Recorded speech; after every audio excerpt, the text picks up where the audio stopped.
Eu quero falar nessa noite sobre o mundo paralelo, né? Eu não vou falar aonde eu me inspirei nisso, senão todo mundo vai assistir. Mas foi uma série, foi uma série que eu assisti essa semana que eu achei tão interessante que eu assisti toda ela num dia. Eram 8 episódios. E ela conta a história de um mundo paralelo, né? Em paralelo a esse mundo natural tinha um mundo exatamente igual, só que meio obscuro, vamos dizer assim. Um mundo paralelo, mas um mundo tenebroso. Tinham as mesmas coisas desse mundo, mas numa outra perspectiva. E na verdade, quando eu comecei a assistir essa série e apareciam essas imagens que eram exatamente iguais às do mundo natural, só que numa visão mais caótica e escura, tudo em sombra, tudo escuro, eu comecei a ter uma impressão no meu espírito, entendendo qual é a visão dos demônios nesse mundo, né? Porque os demônios, eles se movem numa outra dimensão, que é a dimensão do espírito, mas eles têm uma visão desse mundo natural, porque eles se movem, eles interferem na realidade do mundo espiritual, e a visão que eles têm é exatamente essa, é uma visão de escuridão total, porque eles foram derrubados da luz. Eu até cheguei a mencionar isso no culto de domingo, que no mundo espiritual as luzes, elas têm um significado muito violento, ao ponto do Pai, do Senhor, do nosso Deus ser chamado de Pai das luzes, de Cristo ter sido chamado de luz do mundo, e de ter nos dito e nos ter deixado esse legado, e agora eu vou para o Pai, mas vocês são a luz do mundo. Então por que ele estava falando de luz? Não se acende um candeeiro para deixar debaixo da cama. A Bíblia tem um montão de analogias a respeito de como o mundo espiritual nos observa. Pergunta para quem está ao teu lado assim: como que está a tua luz? Como está a tua luz, cara? Será que você está apagadinho ou será que está refletindo a glória de Cristo? Mas o que eu acho interessante quando nós começamos a prestar atenção que existe um mundo paralelo ao nosso mundo, que é o mundo espiritual, o mais interessante disso tudo é quando a gente consegue compreender que o mundo natural não é um mundo real. Na verdade, tudo que você vê, tudo que você toca é transitório. A Bíblia fala, e eu comecei o culto dessa noite falando sobre isso, em Hebreus capítulo 11, versículo 3. Abra sua Bíblia em Hebreus capítulo 11, versículo 3. Hebreus 11, 3, ele diz algo revelador, algo impressionante, e algo que chega a parecer filme de ficção. Se você não conhece a palavra de Deus, se um cara leigo, né, lê uma palavra dessa e fala assim: meu, que loucura, que filme é esse? Isso não é um filme, isso aqui é a descrição bíblica a respeito da realidade que vivemos. O que está dizendo? Pela fé entendemos que o universo foi formado pela palavra de Deus.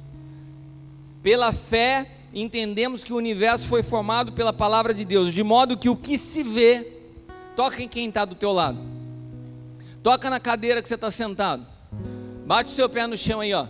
Tudo que você vê, tudo que você toca foi criado de algo que não se vê.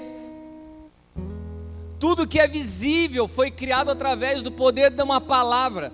A palavra tem um poder criador, a palavra é a ferramenta de Deus para se construir algo. Tudo que é construído no Espírito é construído através da palavra. Preste atenção no que eu estou te dizendo.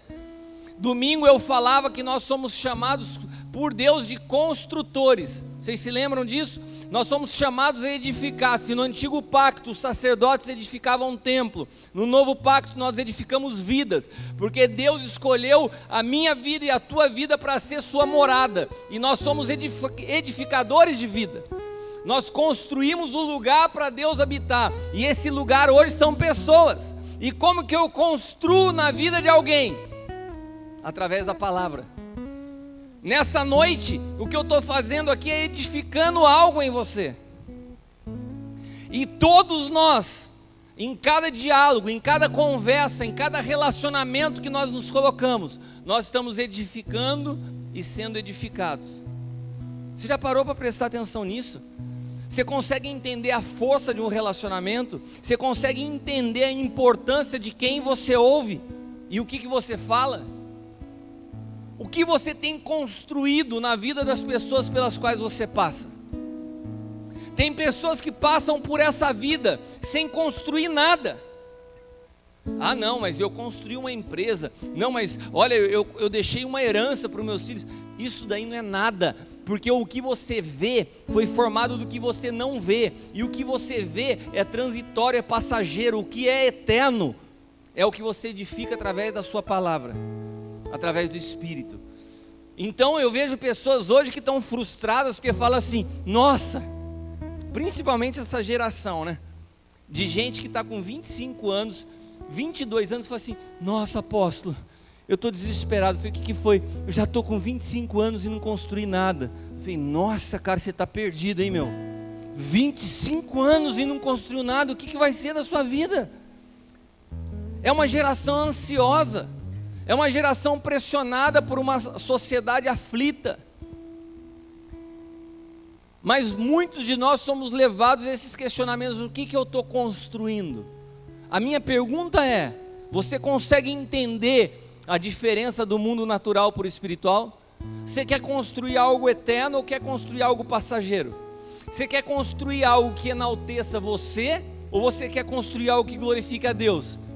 Porque tudo que você construir nesse mundo pode trazer glória para você, mas tudo que você constrói de eterno glorifica a Deus. Isso não é confrontador? Eu não sei se essa palavra mexe com você. Ela revoluciona a nossa maneira de pensar. Deus nos chamou como edificadores de vida. Hebreus 11:3 é muito claro: todo mundo natural é apenas uma sombra do que é o mundo espiritual. Todo mundo natural nos aponta sinais do que é a realidade espiritual. Foi assim que Deus escolheu revelar Cristo. Ele começa em todo o Antigo Testamento apontando através de sombras: o sacrifício dos animais, a construção do templo, a árvore do conhecimento do bem e do mal, a árvore da vida. Tudo apontava para uma verdade maior, que era Cristo. A natureza manifesta a glória do Senhor. Por quê? Porque ela dá sombras, ela dá sinais da realidade de um mundo que é espiritual. Como por exemplo, a gente pode falar sobre a vida de Nicodemos. Aquela conversa de Jesus com Nicodemos foi maravilhosa. Ele pega um cara que é mestre em Israel, um cara que tinha todo o conhecimento da lei. Nicodemos com certeza era um cara que veio de uma estrutura boa familiar. Hoje eu ouvi de uma pessoa assim: ah, eu tenho 2 filhos, apóstolo. Um filho nasceu dentro do meu casamento, tudo direitinho, e meu primeiro filho, eu ainda era namorado do meu marido, então ele nasceu fora do casamento, e eu vejo as consequências disso sobre a vida dele. Eu vejo o que isso gerou na vida dele. Eu falei: o que você está vendo que gerou na vida dele? O que esse primeiro nascimento tem de tão poderoso que marcou a vida dele para o resto da vida? A única coisa do primeiro nascimento que tem de valor é que ele nos habilita para o segundo nascimento. Só pode nascer de novo quem nasceu a primeira vez, amém? Quantos aqui nasceram algum dia? Amém. Não tem nenhum fantasma teletransportado para cá. Se tiver também, a gente já manda correr. Mas se você nasceu, você está apto a nascer de novo. Para que serve o nascimento natural? Para você ter a oportunidade de nascer de novo, só para isso. A vida começa a contar a partir do momento que você nasceu de novo. E Jesus fala isso com Nicodemos. Nicodemos vem, encontra com ele à noite para não se expor, cheio de coisa, e fala assim: cara, você precisa nascer de novo. E daí ele vira e fala assim: mas como que eu vou voltar a entrar no ventre da minha mãe? É como se essa mãe que estivesse conversando comigo hoje falasse assim: será que tem jeito de eu voltar lá atrás e a minha filha nascer dentro do casamento, sem ter tido a maldição de ter sido gerada fora do casamento? Eu falei para ela: olha, se a tua filha voltasse 10 vezes, se ela voltasse por 10 vezes e nascesse de novo na sua barriga, ela por 10 vezes nasceria da carne, porque aquele que é nascido da carne é carne. A solução da tua vida, a solução da vida da tua filha está em nascer de novo. Quando você nasce de novo, é uma nova natureza. Você é nascido do Espírito, e as coisas velhas se passaram, tudo se fez novo. E a gente não dá uma ênfase nas coisas do passado, a gente se preocupa com as coisas do passado que Deus já apagou, porque na verdade nós não entendemos a grandeza do que é a vida no Espírito. Então a gente fica dando ênfase, né, pastor Eliana, às coisas do passado. Esse é o grande conflito que eu converso com a pastora Eliana. A ênfase que se dá às coisas do passado. Por quê? Porque quando você não tem a plena revelação de Cristo, você enfatiza os problemas do passado. Agora, quando você entende quem é você em Cristo e o que foi feito no Espírito, a gente entende que tudo que é natural é muito menor do que o que é espiritual, porque o que é natural foi gerado pelo que é espiritual. Você consegue imaginar que todo o universo foi criado pelo poder da palavra? É difícil a nossa mente compreender isso. Mas se o universo foi criado pelo poder da palavra, você imaginou o efeito que uma palavra produz na sua vida? Deus escolheu salvar o mundo através da loucura da pregação. Não seria muito mais fácil, sei lá, fazer um filme sobre salvação e falar assim: olha, esse filme todo mundo vai ter que assistir no cinema. Daí todo mundo assistia o filme 3D, som top e tal, daí todo mundo se salvava. Deus não escolheu salvar o mundo através do cinema. Deus não escolheu salvar o mundo através... Deus escolheu salvar o mundo através da loucura que é a pregação. É loucura, porque a palavra é a ferramenta que edifica sobre outras pessoas. Então você tem que tomar cuidado com o que você fala e com o que você ouve, com o que você constrói e com o que é edificado na tua vida. Precisamos entender que quando a Bíblia fala de novo nascimento, o nascimento natural é uma sombra do que é o nascimento espiritual. Você nasce inserido num ambiente cheio de água, não é isso? E a Bíblia fala que nós precisamos nascer da água, que é a palavra de Deus. Quando a gente fala de nascimento, logo em seguida a gente vê uma outra etapa da vida, que também tem uma analogia com a vida espiritual. Depois do nascimento vem um período de crescimento. Deixa eu perguntar uma coisa para vocês: quantos entendem que todo organismo vivo tem que crescer?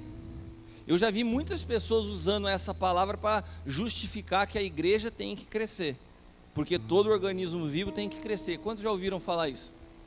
Hã? Quantos acham que isso está certo? Quantos acham que isso está errado? Quantos não acham nada, não estão nem prestando atenção? Isso, levanta a sua mão para eu saber.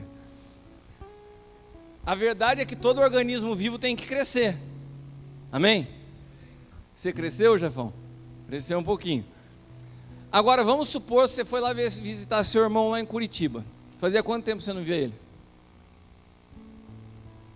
Então faz pouco tempo, pensei que fazia mais. Vamos supor que você, por exemplo, que é baixinho, você não vê sua mãe há 5 anos. Fica de pé para a gente ver o seu tamanho. Então, ele é baixinho. Vou me colocar do seu lado. Vem aqui na frente, irmão. Tudo bem? Então, ele é baixinho, ele já está desse tamanho. Daí daqui 5 anos ele volta a encontrar um parente, um familiar dele. Daí ela fala: que belezinha. Uma avó fala assim: que belezinha. Você continua crescendo, né? E daí daqui 5 anos ele está batendo no teto. Quantos vão falar: que bonitinho, ele continua crescendo? Vão falar: meu, você é uma anomalia da natureza. Se ele crescer até o teto, quantos acham que ele é uma anomalia da natureza? Por quê? Se crescimento, todo ser vivo tem que crescer. Porque a natureza nos ensina uma coisa: tem que crescer até um certo limite. Deus colocou limite para todo o crescimento. Você já viu uma árvore que não para de crescer? Além daquela do pé de feijão que vai... Fora aquela, alguém já viu uma árvore que não para de crescer? Você já viu uma girafa que o pescoço dela não para de crescer? Alguém já viu isso? Alguém está aqui prestando atenção? E pode responder quando eu pergunto? Por que que você não vê isso? Porque todo crescimento tem limite. Olha para quem está do teu lado e fala assim: todo crescimento tem limite. Obrigado. Presta atenção que isso vai chegar para o seu lado. Todo crescimento tem limite. E depois que você atinge um limite, você alcançou uma maturidade do teu corpo. Amém? E depois que o corpo atinge uma maturidade de crescimento, qual que é a outra etapa? Está apto à reprodução, multiplicação. Então uma igreja, que você fala assim, não, a igreja tem que crescer, calma, a igreja tem que crescer até um certo limite, depois ela tem que se multiplicar. Senão essas mega igrejas, elas não estão crescendo e se multiplicando, elas estão virando anomalias. E daí tem gente que fala assim, não, daí sabe o que a gente começa a respaldar? Que o projeto de Deus são mega igrejas, e aqueles pastores que estão anos lutando com 50, com 20, com 30 pessoas, parece que Deus não está ali, porque Deus abençoa o crescimento. Da onde isso? O crescimento ele tem um limite, à medida que você pode cuidar, depois disso tem que ter multiplicação, você tem que reproduzir na mesma espécie. Esse é um princípio que a natureza nos explica de algo que é espiritual. Quantos estão entendendo o que eu estou falando? Agora, se eu estou falando de crescimento natural e crescimento espiritual, eu estou falando de um crescimento de organismo vivo. E como que a gente fala de maturidade espiritual? Eu estou falando tudo isso para a gente chegar nesse ponto. Por que que hoje existem tantas pessoas? Hoje não, sempre existiu. Mas por que que hoje a gente se depara com uma imaturidade espiritual de grande parte da igreja sobre a face da terra? Porque nós não entendemos o que a Bíblia nos ensina. Há uma diferença entre conhecimento e experiência. Quando a gente fala de maturidade, nós estamos falando de algo que adquiriu experiência, que foi experimentado. Nós não estamos falando de conhecimento. Maturidade é diferente de conhecimento. Hoje tem muitas pessoas que conhecem, mas que não experimentaram. E isso é muito diferente. Você pode ter estudado muitos anos numa faculdade. Quantos aqui fizeram faculdade? Quantos terminaram a faculdade e saíram da faculdade achando que não sabiam nada? Por quê? Porque você adquiriu um diploma, você adquiriu conhecimento, mas você não tinha experiência. Quantos sabem do que eu estou falando? E daí todo mundo da sua família vem e fala assim, cara, que legal, você é engenheiro. Eu me lembro quando eu me formei, os caras me levavam, todo mundo me levava para alguma casa, para algum lugar, e falava, o que você acha desse pilar aqui? Cara, eu não acho nada. Pô, você passou 5 anos na faculdade, mas eu não sei, eu não tenho experiência. Quantos sabem do que eu estou falando? Eu me lembro quando a Leila estava fazendo fisioterapia, era a mesma coisa. Todo mundo olhava para ela com uma dor, com um torcicolo, e falou, Leila, o que eu faço? A Leila olhava para mim e falou, não sei, pô. A teoria não te leva a lugar nenhum, cara. Se você não tiver experiência, a teoria é só conhecimento acumulado. Vamos falar de um outro assunto, mais simples. Deixa a faculdade de lado. Quantos aqui já viram neve na sua vida? A gente vive num país tropical, a grande maioria não conhece neve. Agora você pode estudar tudo sobre a neve. Ah, eu sei o que é neve. A neve é um estado sólido da água. Ela condensou, virou aquele negocinho branquinho. Deve ser uma delícia pular na neve. Deve ser uma delícia a neve. Você tem todo o conhecimento do que você acha que é a neve. Você pode estudar sobre a neve, composição química, você pode estudar tudo. Você só vai entender, você só vai conhecer, você só vai saber o que é andar sobre uma rua lisa pra caramba, com a neve caindo no seu rosto, entrando pelo vão da sua camisa, começa a gelar aqui atrás, quando você tiver a experiência de estar na neve. Por quê? Porque a experiência não tem nada a ver com conhecimento. E quando as pessoas começam a estudar a Bíblia, como se estuda um livro, ou como faz uma faculdade, elas se tornam conhecedores de temas e assuntos. Mas isso não adquire maturidade espiritual. Você ler sobre um assunto, você estudar sobre um tema, você pode adquirir conhecimento, mas não experiência e maturidade. Obrigado por esse amém. Eu quero que você abra em Mateus capítulo 3, versículo 17. Então uma voz do céu disse: esse é o meu filho amado, em quem me agrado, em quem me comprazo. Cara, toda vez que você vê Deus abrir a boca para falar de um filho, Ele vai falar de Jesus, Ele não vai falar de você.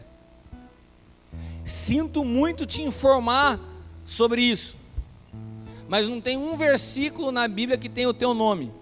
Quando Deus fala de um filho, Ele fala de Jesus. A Bíblia é sobre Jesus, o centro da Bíblia é Jesus. O que agrada o coração de Deus é Jesus. A paixão de Deus é falar do seu filho Jesus. E quando a gente começa a ver um evangelho humanista, que o centro do evangelho não é Cristo, somos nós, a gente tira todo o contexto do que a Bíblia está querendo nos mostrar. A Bíblia não é um livro para a solução dos seus problemas, a Bíblia é um livro para levar Cristo a ser formado em você.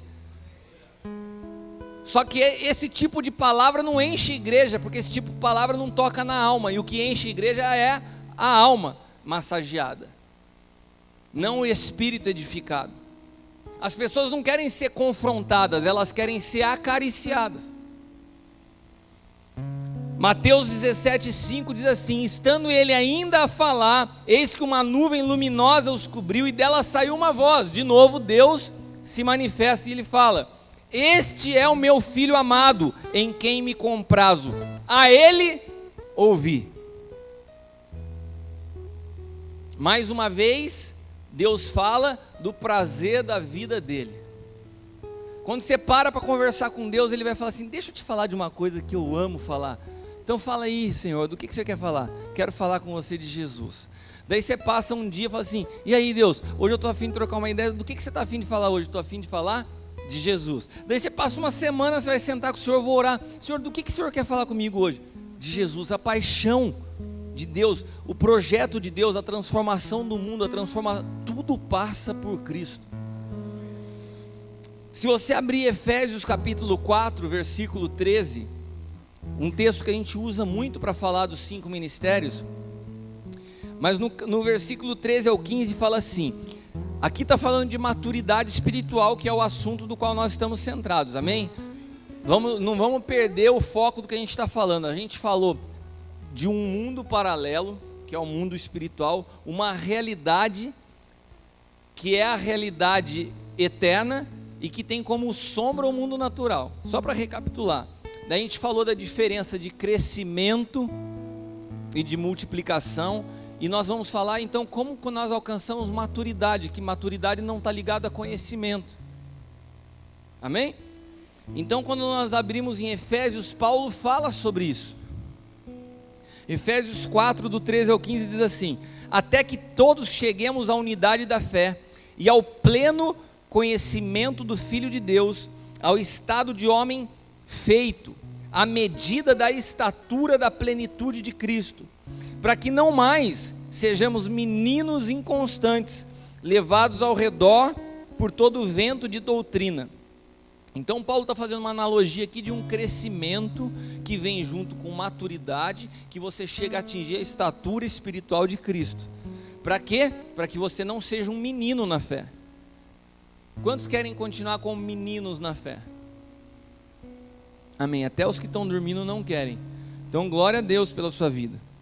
Para que não sejamos mais meninos inconstantes, levados ao redor por todo o vento de doutrina, pela fraudulência dos homens, pela astúcia tendente à maquinação do erro. Qual que é a fraudulência dos homens que Paulo está falando?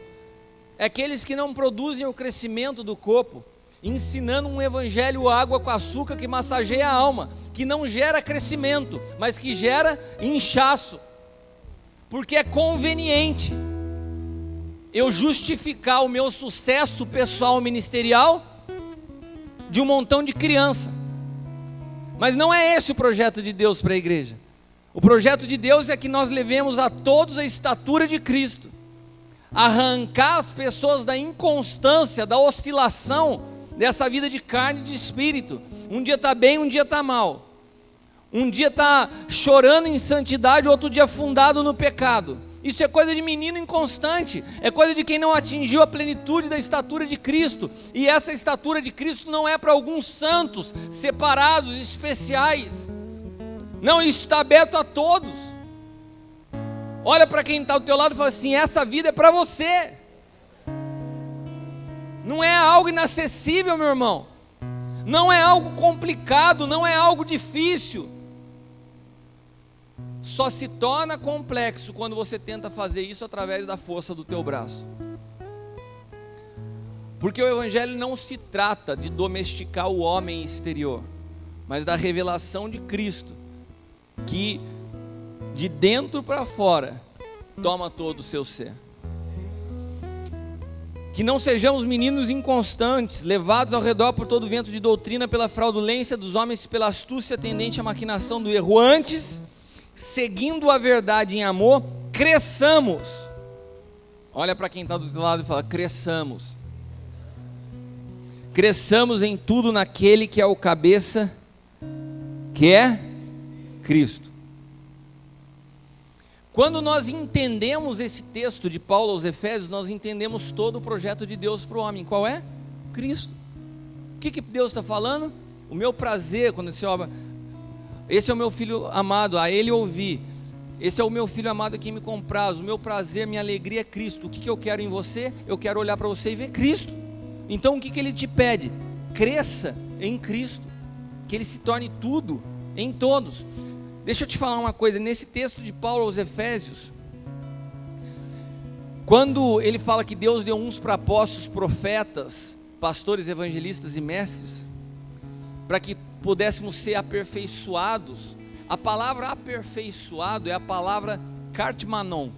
Essa palavra, no original, é a mesma palavra para reparar, que quando Jesus encontra os discípulos, eles estavam kartmanon as redes, estavam reparando as redes. Essa palavra kartmanon, ela significa reparar, mas ela também significa, é a mesma palavra do grego para mobiliar uma casa. Olha que interessante. Nós não somos construtores de casa. Qual é a casa que nós estamos construindo?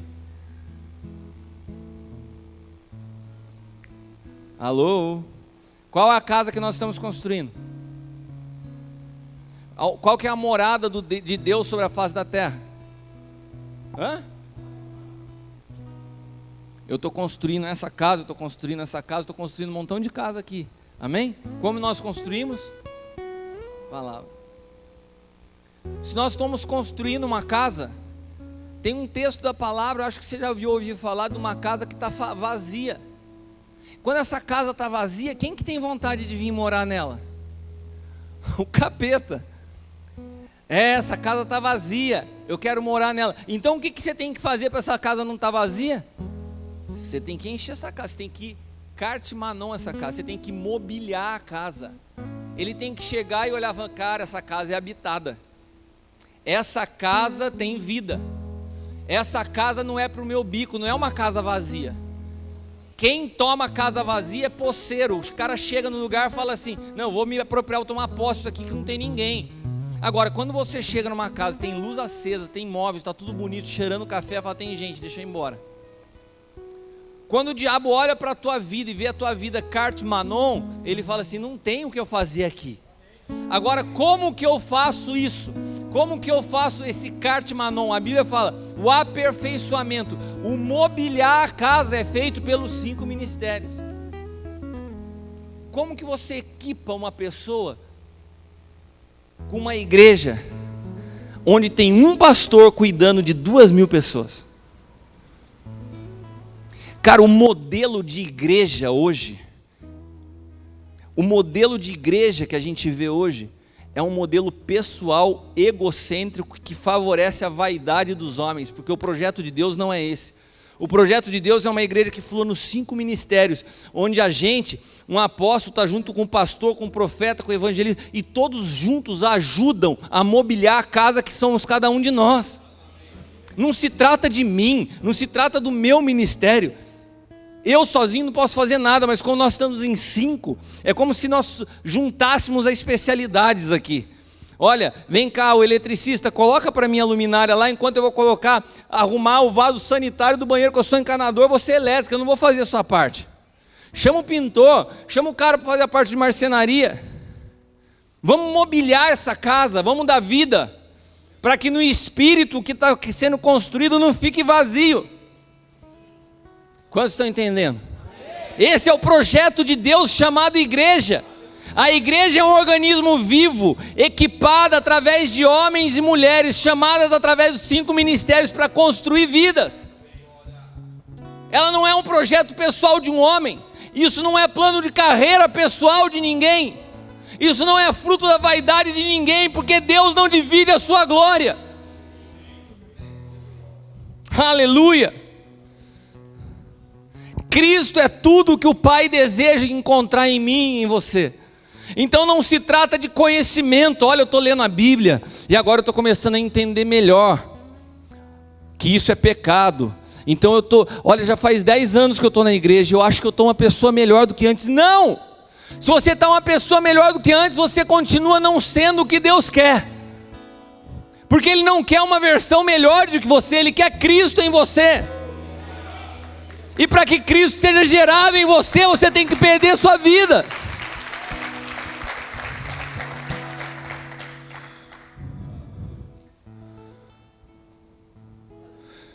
Nós só podemos amadurecer, não através de um conhecimento de Cristo, mas através de experimentar de Cristo.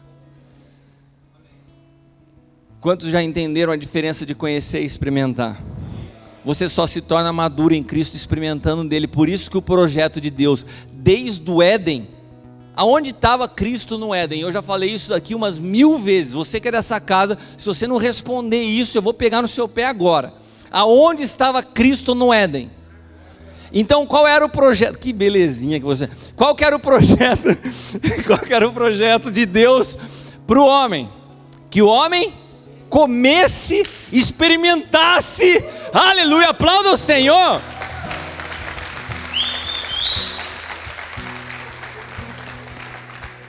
Cara, a Bíblia é um livro perfeito, tudo se encaixa, está tudo interligado. O projeto de Deus sempre foi que o homem provasse de Cristo, para que o homem experimentasse de Cristo, para que o homem comesse de Cristo. Não é para que a gente lesse um livro e falasse assim, eu acho que eu entendi esse tema sobre paternidade. Vai dormir se você quer conhecer as coisas aqui, ó. Se Deus quisesse os intelectuais desse mundo, nem eu nem você estava aqui. Chamei todo mundo de burro.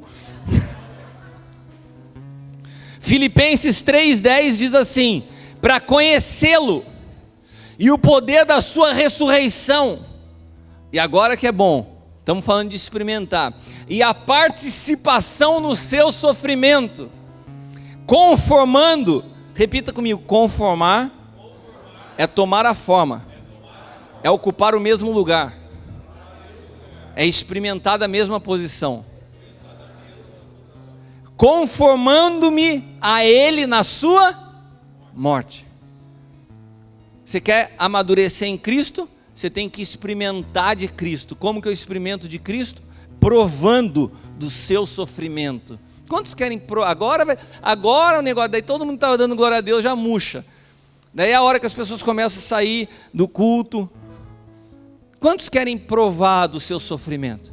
Quantos querem experimentar da sua morte? Só tem uma maneira de você conhecer a Cristo como o pão da vida. É quando não tiver nada mais que te satisfaça do que se alimentar dele. Só tem uma maneira de você conhecê-lo como o príncipe da paz. É quando no meio de todas as tribulações, só ele puder acalmar o teu espírito.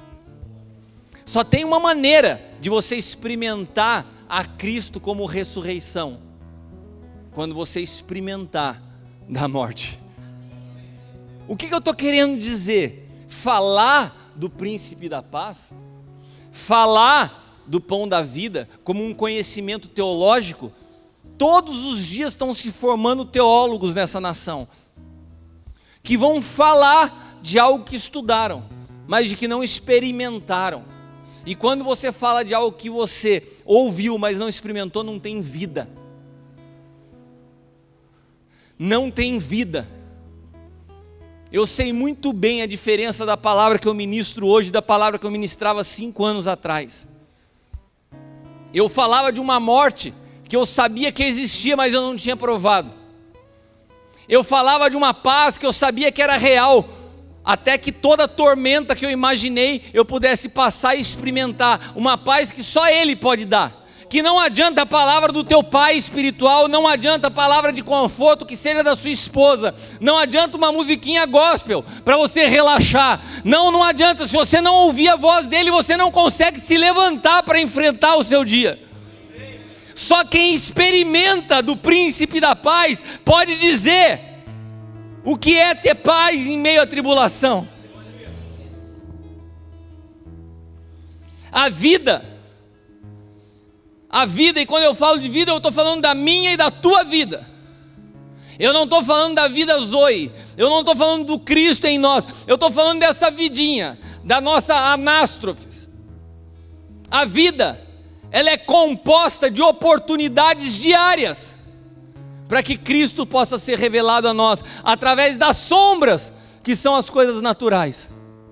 O teu problema, a tua leve e momentânea tribulação não tem peso algum se comparado com a glória que vai ser revelada através disso. Olha o que a palavra nos ensina, meu irmão. A vida é um cenário montado por Deus. É como um filme. Quantos aqui já tiveram a oportunidade de ver um cenário, um setting de filmagem? É tudo artificial. Você passa, tem a fachada do hotel, é um painel de madeira, quando você vai atrás não tem nada, está vazio, é um cenário para um filme. Tudo que você está vendo, tudo que você está tocando, tudo que o teu corpo pode tocar, tudo que te dá prazer nesse mundo, é só um cenário. Muitos de nós temos morrido por causa de um cenário vazio. Quando você se mete no meio de pornografia e prostituição, você está sendo o nível mais barato, o mais fácil de se cair. Um cenário armado, um capeta transvestido na cara, no corpo de uma mulher, e o bobão está lá, achando lindo. O demônio dando risada da sua cara e o cara lá achando maravilhoso, escondido no computador à noite enquanto a mulher e os filhos estão dormindo. Quantos pastores presos na pornografia, cheio de conhecimento teológico e sem nada de vida. A vida é um cenário.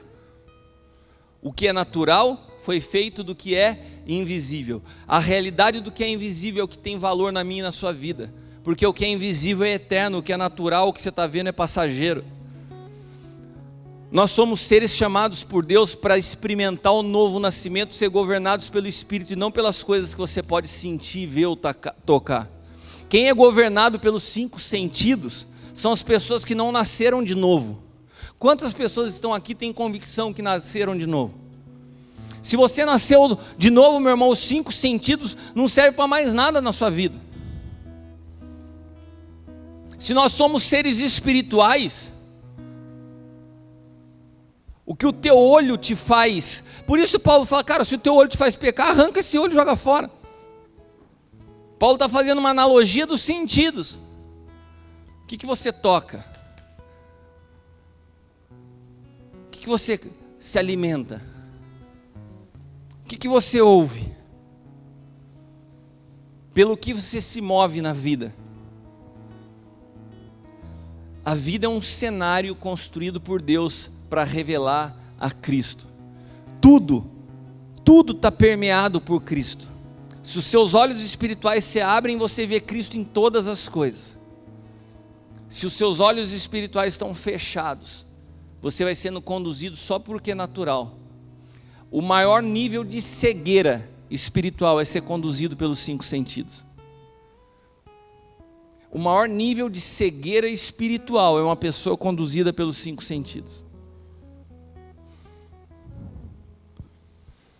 As pessoas que cruzam o nosso caminho todos os dias, imagina então, eu quero te levar a entender o que eu estou te falando.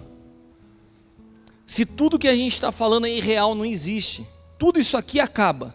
Tudo isso aqui, ó. Isso aqui não vale nada, isso aqui não vale nada, tudo isso aqui acaba. O que tem valor nessa vida? Cutuca quem está do teu lado e fala assim: a riqueza da vida está nas pessoas. A riqueza da vida está nas pessoas. Você quer mais de Cristo? Abraça quem está do teu lado, meu irmão.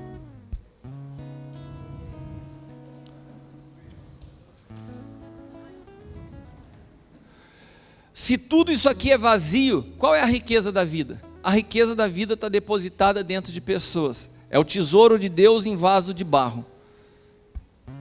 E daí a cegueira da religião produz o quê? A cegueira da religião produz as tribos. A cegueira da religião produz as tribos. Daí a única coisa que tem de precioso nessa vida, que são vidas, são separadas pela religião. São segregadas pelas tribos. Ele não é da minha igreja. Vai o cabeção carnal. Não é da minha igreja. Qual que é a tua igreja? Qual que é a tua igreja? Para você falar quem é ou não é dela.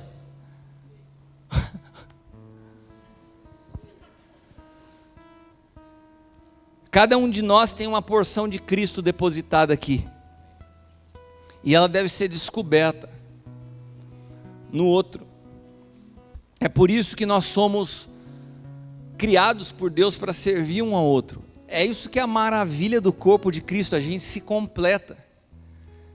Sabe, o que tem no Chiru não tem em mim, o que tem em mim se completa nele, e é isso que é o tremendo de viver em corpo.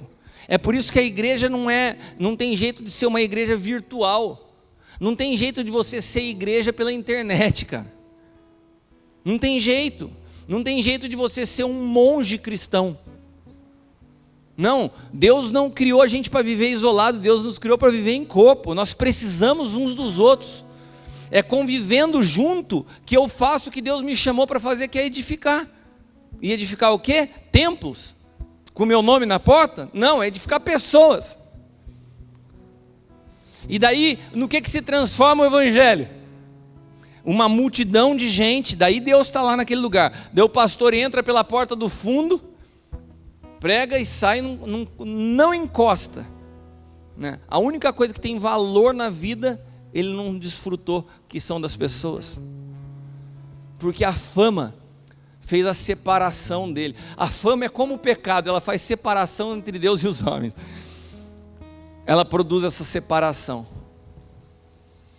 As pessoas que cruzam o nosso caminho, nós podemos edificar ou podemos destruir através das nossas palavras. Sabe que, na verdade, a igreja é uma coisa muito tremenda, porque ela é um mistério de Deus revelado aos homens. E é como a situação da faculdade na prática, né? Você fica lá anos estudando, quando você sai da porta da faculdade, você fala, não sei nada. A sensação que eu tenho como igreja é que muitas vezes a gente vive isso.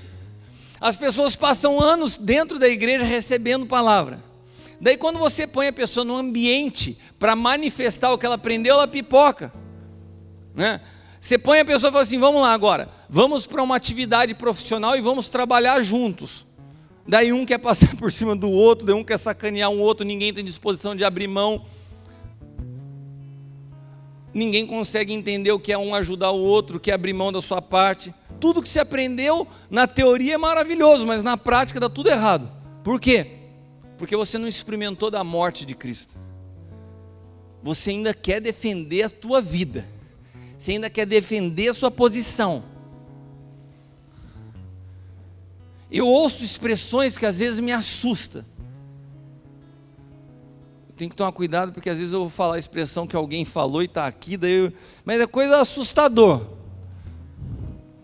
Quando fala de dinheiro, então, é quando você percebe o quanto a pessoa não morreu. A dificuldade que tem em perder em função do próximo. Não vou perder. Não vou abrir mão. Isso é direito meu, não é, apóstolo? Olha, tá cheio de direito. Essas coisas só Deus para convencer você. O crescimento da igreja, que é o corpo de Cristo, quando a gente fala na parte orgânica, ele é limitado. Mas quando a gente fala da revelação de Cristo, ele é infinito, ele é eterno. O que eu quero dizer com isso?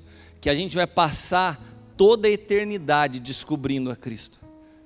Cristo é um oceano tão profundo, que quanto mais você mergulha, quanto mais você descobre, você vai achar mais algo poderoso, e vai ser algo infindável, incansável. Todos os dias nós vamos começar a descobrir mais de Cristo, e quanto mais Ele se revela na nossa vida, mais a gente quer. Mas para que a gente possa alcançar essa plenitude, a gente tem que se desprender daquilo que para Deus e para quem caminha no Espírito, porque Deus é Espírito, não tem valor. O quê? As coisas desse mundo. As coisas desse mundo. E quais são as suas maiores aflições? As coisas desse mundo. É ou não é? O que te aflige? O que aflige o teu coração? Ai, apóstolo, eu nunca recebo um aconselhamento assim. Apóstolo, eu estou aflito porque eu não estou conseguindo conhecer mais de Cristo. Nunca teve um caso urgente assim. Apóstolo, eu preciso mais revelação de Cristo, estou desesperado por um aconselhamento. Não, isso não tem. Mas tem o carro que eu estou precisando, tem a casa que eu estou precisando, tem a conta que eu não estou pagando, tudo que é natural. As coisas que Deus fala assim, olha, com relação a essas coisas, não vos preocupeis. Não andais ansiosos por essas coisas. Todas elas vão ser acrescentadas. Busca em primeiro lugar o reino de Deus. Daí a gente lê isso e passa batido. Agora, o que eu preciso me aconselhar com você? Não, são todas essas coisas. Quais? Aquelas que Deus falou para você não se preocupar? São essas que me preocupam. É esse nível de insanidade que a gente vive. Nessa noite eu quero orar ao Senhor para que o Espírito Santo abra os teus olhos espirituais. Eu quero orar para que o Senhor possa te mostrar o mundo que você vive, que é algo irreal. Quando você caminha pela rua, cada pessoa que você vê caminhando pela rua sem ter nascido de novo é como um zumbi. Essas pessoas estão mortas, e você tem uma palavra de vida, você tem a capacidade, no Espírito, de pegar essas casas vazias, tomadas por saqueadores, e mobiliar essas casas, e trazer luz para essas casas, e transformar essa história. Daí eu ouvi de uma pessoa hoje, falou assim, cara, você é louco, você prega de transformar o mundo. Se eu não acreditar que o Deus que transformou a minha vida é capaz de transformar o mundo, eu vou pregar o quê? Como que pode hoje igrejas e pastores servirem a um Deus que acreditam que Ele não pode transformar o mundo? O Deus que criou o mundo não pode transformar o mundo. Então o evangelho que eu vivo é uma piada. Se eu não acreditar que Deus pode transformar o mundo, o que eu estou fazendo aqui? É mais fácil Deus transformar o mundo do que um crente cabeça dura se abrir para experimentar a morte e a ressurreição de Cristo. Porque a religião, ela produz isso. Se achar alguém lá fora que não conhece nada de Deus e explicar, e a pessoa se abrir a uma coisa, você pegar um cara que tem 10 anos de evangelho e falar, cara, está tudo errado, é muito mais complicado.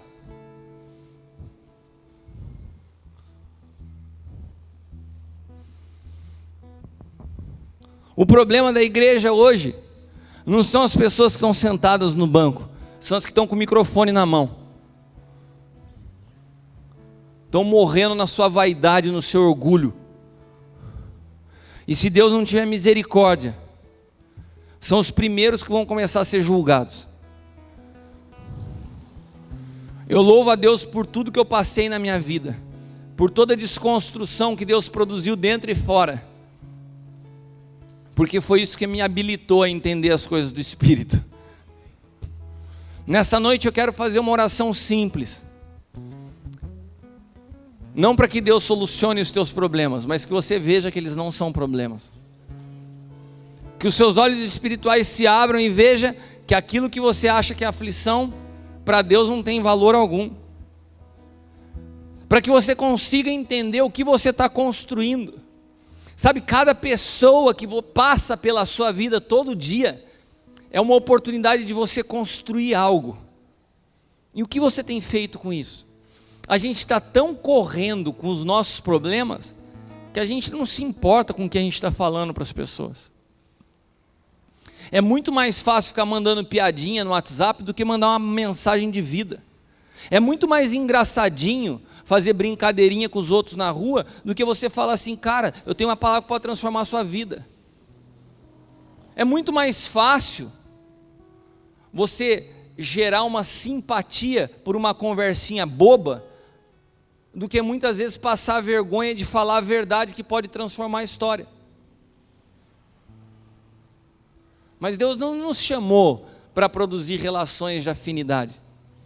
Deus nos chamou para manifestar a verdade, capaz de transformar a história. Quantos estão entendendo a realidade desses dois mundos? Eles convivem em paralelo. Você consegue entender? Eles convivem em paralelo. Nós somos todos os dias seduzidos a conduzir a nossa vida por esse mundo paralelo.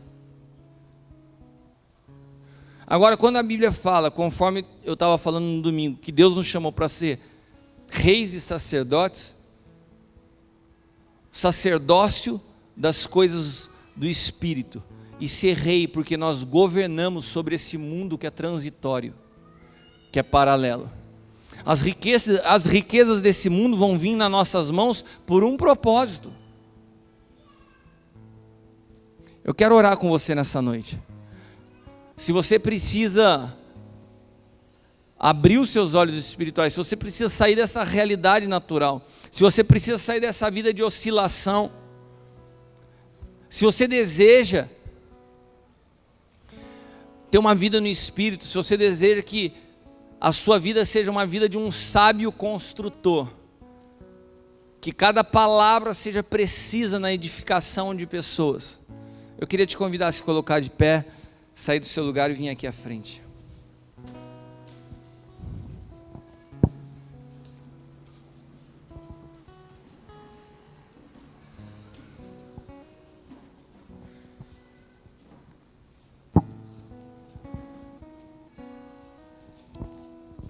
Hoje eu cheguei aqui na igreja e recebi essa carta. Difícil receber carta hoje em dia, né? Toda vez que eu recebo carta, eu falo assim, é alguma pessoa que está num presídio. Porque a única forma dos caras se comunicar é carta, e não deu outra. Cheguei, eu olhei essa carta, olhei o nome, não conheço. É um rapaz que eu não conheço. Está preso aqui em Taubaté no CDP. O cara teve acesso ao meu livro dentro da cadeia. E a vida dele começou a ser transformada por uma palavra. Uma palavra. O que você escreve, o que você fala, o que você manifesta, transforma a história de pessoas que você nem imagina. Eu não conheço esse cara. Provavelmente semana que vem eu vou lá no CDP para conhecer, para dar um abraço nesse cara. A vida do cara foi transformada lendo um livro. Quanto tempo você tem perdido na sua vida falando bobeira?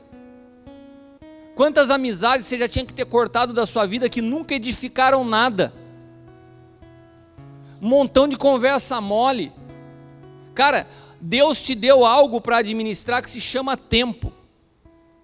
E é capaz de você passar o seu dia inteiro fazendo tudo que Deus não te chamou para fazer, mas que te agrada. Tempo com amizades que Deus não te chamou para ter, mas que te agrada. Conversas que Deus não quer que você tenha, mas te agrada. Porque você é conduzido pelos 5 sentidos. Isso me dá prazer, então eu faço. Nessa noite, o que o Espírito quer te levar é uma maturidade no Espírito. A maturidade no Espírito te liberta dessas coisas naturais. A vida em Cristo ela é libertadora. Sabe, eu tenho falado muito sobre isso. Tem um versículo que é mal interpretado pelos pastores, é aquele que fala assim: conhecereis a verdade e a verdade vos libertará. Você vai em todo centro de recuperação, tem esse versículo. Parece que esse versículo ele só serve para pessoa drogada, para ex-drogado. Conhecereis a verdade e a verdade vos libertará. Não. Esse versículo é a realidade de todos nós. Você só pode ser livre das coisas desse mundo quando você conhece a Cristo. Você só pode ser liberto dessa mente miserável quando a mente de Cristo começar a te governar. Você só pode ser liberto de um vocabulário crítico que julga todo mundo quando a palavra de Deus começar a tomar os seus lábios. Você só pode ser livre de uma mente pornográfica, uma mente corrompida pelo pecado. E eu não estou falando só com homens não, tem homens e mulheres que são assim, que tudo olha por um outro lado, tudo pensa de uma segunda maneira. Só tem uma maneira, se você conhecer uma pessoa chamada verdade. A verdade é uma pessoa, a verdade não é um pensamento mais legalzinho, é uma pessoa. Eu não sei você, gente, eu falo para vocês como filhos, como irmãos, como amigos, mas viver um evangelho, que um dia você está bem, um dia você está mal, que um dia você se arrepia e chora e se arrepende, no outro dia você cai no mesmo pecado, eu acho que é uma perda de tempo. Quantos gostam de viver uma vida de oscilação? Tem alguém que gosta disso? Por que você não decide de uma vez por todas se entregar e fala: Senhor, eu abro mão da minha vida, eu não quero mais essa vida. E fala assim: olha, abre os meus olhos espirituais para que eu veja a realidade do que é o mundo espiritual. E que esse mundo da qual eu tenho desfrutado e tenho conduzido a minha vida, ele não existe. E esse mundo que não existe está destruindo a minha vida. Você está sendo destruído por uma ficção, é mole? Você está sendo destruído por uma vida que é um cenário. 90% da mídia hoje vive de notícias mentirosas. Rede social é uma mentira. E as pessoas estão lá. Nas redes sociais perdem a vergonha. É mensagem inbox, é cantadinha de um lado para o outro. Uma vida mentirosa, ridícula, que vai te derrubar, vai te destruir. E você está lá preso nisso. Abra mão disso nessa noite em nome de Jesus. Tenha coragem de admitir isso e falar: Senhor, eu não quero mais. Abre os meus olhos espirituais, me liberta. Eu não quero ser mais um menino na fé, eu não quero ser uma pessoa inconstante. Eu preciso amadurecer experimentando de Cristo. Por isso que a palavra de Deus fala assim: não seja mais ouvinte, seja praticante. O que é o ouvinte? É o teórico. E o praticante é o que experimenta. Amém? Você não está vindo nesse apelo pela emoção, você está consciente do que você está fazendo aqui na frente? Então feche os teus olhos. Você também que está me assistindo através da internet, onde você estiver agora, a não ser que você esteja dirigindo, feche os teus olhos.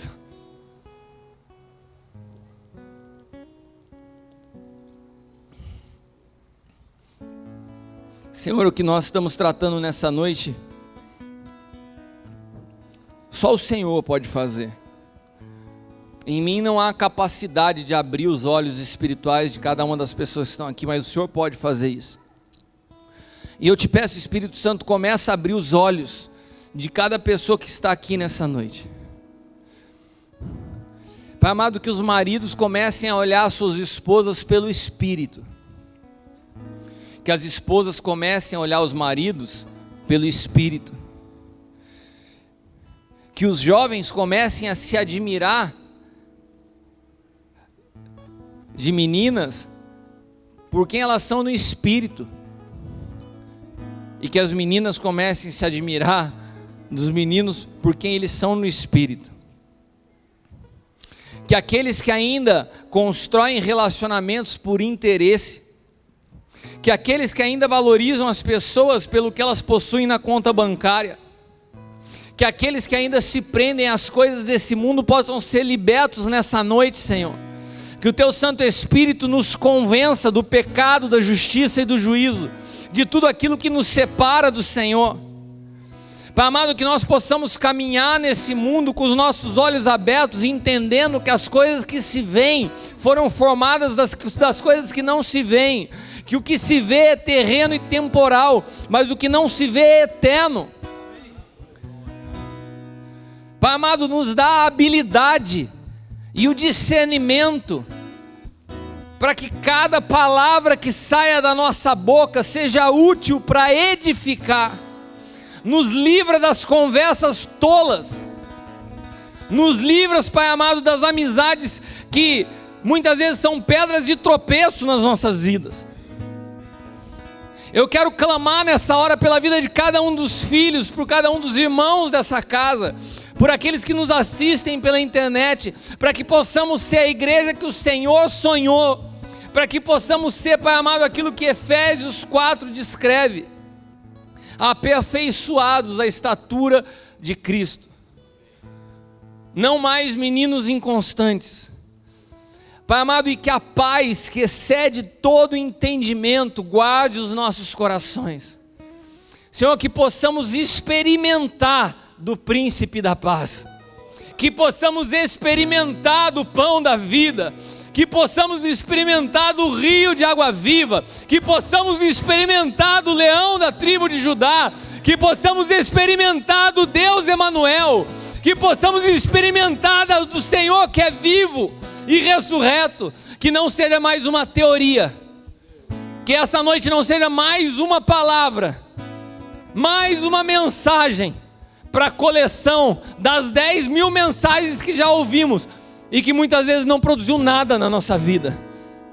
Que nós não sejamos mais ouvintes, que nós não sejamos mais espectadores, mas que nós possamos experimentar e praticar Cristo em nós, a esperança da glória. Senhor, em nome de Jesus, eu te peço agora, começa, Pai amado, a tocar o profundo de cada pessoa, as áreas que cada um que está aqui à frente acha que não pode mudar, que foram colocados limites nas suas mentes. Senhor, quebra agora, porque não tem nada que um novo nascimento, que a vida no Espírito não possa produzir. Eu quero declarar hoje um antes e um depois sobre a tua vida, meu irmão. Eu quero declarar que hoje o Senhor inicia uma nova estação na sua vida. Eu quero profetizar que hoje as coisas velhas ficam para trás, ainda que o velho na sua vida possa ser coisa de meia hora atrás, de 1 minuto atrás, mas que algo novo se inicia nessa noite pelo poder que há no nome de Jesus. Aquele que crê nisso, diga amém. Aleluia, aplauda o Senhor.